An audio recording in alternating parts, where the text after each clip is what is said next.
আলোচিত সাদিক এগ্রোকে অনৈতিক সুবিধা দেওয়ার অভিযোগে সাভারে কেন্দ্রীয় গো প্রজনন ও দুগ্ধ খামারে অভিযান চালাচ্ছে দুদক। সংস্থাটির সহকারী পরিচালক আবুল কালাম আজাদের নেতৃত্বে 9 সদস্যের একটি প্রতিনিধি দল অভিযান শুরু করে।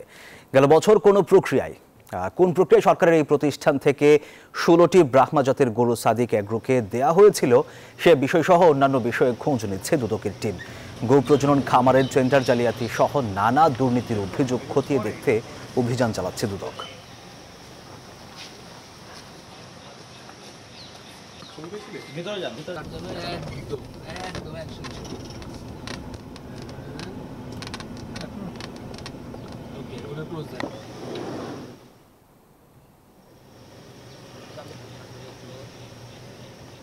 দর্শক, এই বিষয়ে আরো বিস্তারিত জানাতে সাভার থেকে যুক্ত হচ্ছেন আমাদের সহকর্মী তাসলিম তৌহিদ।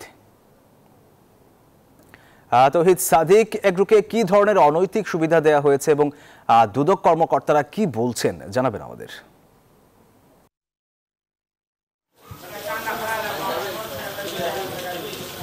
ধন্যবাদ সোহাগ। একটু আগে দুদকের যে অভিযান পরিচালনাকারী যে টিম ছিল 9 সদস্যের, সহকারী পরিচালক আবুল কালাম আজাদের নেতৃত্বে তারা একটু আগে দুদকতে এই কেন্দ্র প্রজনন কেন্দ্র থেকে একটু আগে বের হয়েছেন।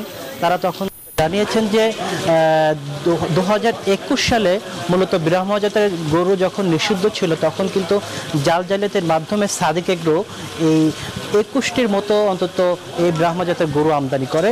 এরপরে আসলে সেই গরু কাস্টমস জব্দ করে। পরবর্তী সেই কাস্টমস থেকে মূলত সাভারের গো প্রজনন ও খামার কেন্দ্রে এখানে মূলত পাঠানো হয়। দীর্ঘ 2 বছর পর 2023 সালে এসে সেই গরুগুলো মূলত নিলামে পাঠানোর সিদ্ধান্ত হয়।